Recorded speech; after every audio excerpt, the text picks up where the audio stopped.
కొంచెం కొంచెం తెలుగు వస్తుంది, కొంచెం కొంచెం తెలుగు వస్తుంది, డైలాగ్ అన్ని వస్తుంది. ఒక డైలాగ్ చెప్పండి. మా ఓటమని అధికార వాళ్ళు విజయంగా భావిస్తే I can say this dialogue. నేనెవరో ఈ ప్రపంచానికి ఇంకా తెలియకపోవచ్చు, కానీ ఒకటి గుర్తు పెట్టుకోండి, నేను వైఎస్ రాజశేఖర్ రెడ్డి కొడుకుని. అది మళ్ళీ ప్లే చేయాలి. ఆయనతో మాట్లాడాలి. So this was my first dialogue I learnt in the film.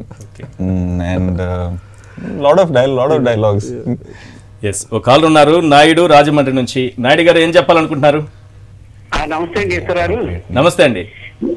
Me voice వచ్చి సూపర్ గా ఉంటుందండి. ఇప్పటి నుంచో లైన్ కలుస్తలేదు, భగవంతుడు ఈ రోజు కలిసింది. రైట్. ఈ సినిమా గురించి చెప్పండి, ఏం అడగాలనుకుంటున్నారు? డైరెక్టర్ అండ్ హీరో ఇద్దరు ఉన్నారు ఇక్కడ.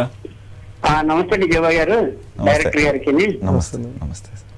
హలో, నమస్తే. వింటున్నారు. నమస్తే అండి.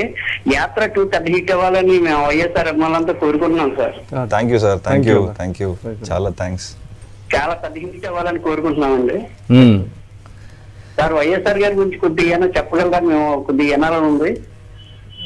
మీరు యాత్ర 1 చూసారా? చూసామండి. ఎలా ఉంది? బ్రహ్మాండంగా ఉంది. ఈ టీజర్ చూసారా? ఏమండి, ఇప్పుడు టీజర్ చూసారా యాత్ర 2? చూసాను సార్. ఇది ఎలా ఉంది? ఇది బాగుంది సార్, చాలా బాగుంది. మీకు అక్కడ ఆ క్యారెక్టర్ చూస్తుంటే జీవా గారిని చూసినట్టుందా, జగన్ గారిని చూసినట్టుందా? జీవా గారిని చూసినట్టు అనిపిస్తలేదండి మాకు. అదే కావాల్సింది. ఎస్, వెరీ నైస్ అండి. థ్యాంక్ యూ నాయుడు గారు. శ్రీనివాస్ హైదరాబాద్ నుంచి. శ్రీనివాస్ గారు చెప్పండి, ఏం చెప్పాలనుకుంటున్నారు? సార్ నమస్తే సార్. నమస్తే అండి. సార్ యాత్ర 1 సూపర్ సక్సెస్ సార్. 2 అంతకంటే ఇంకా బాగా అవుతుంది సార్. అయితే మేము కోరుకునేది ఏంటంటే it not only stop to యాత్ర 2 కాదు సార్, యాత్ర 3 కూడా రావాలి సార్, కంపల్సరీ. యాత్ర 3 రావాలి.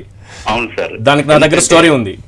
నేనైతే స్టోరీ ఇప్పుడు లైన్ ఇస్తాను, మరి యాత్ర 3 చేస్తారా లేదని నాకు తెలియదు. ఒక లైన్ అయితే ఇస్తాను నేను.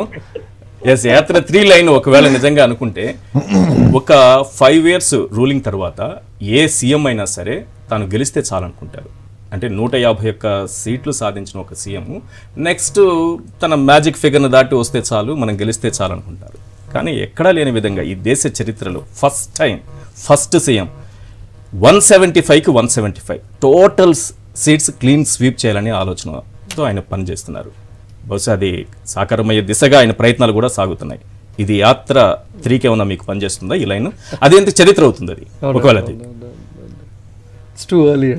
టూ ఎర్లీ నేను అంటుంది. అది వచ్చిన తర్వాతే జరుగుతుంది. ఒక లైన్ అంటే నేను అంటున్నాను, వాళ్ళు అంటారు యాత్ర 3 అంటున్నారు. యాత్ర ఫ్రాంచైజీ తీసుకున్నారు.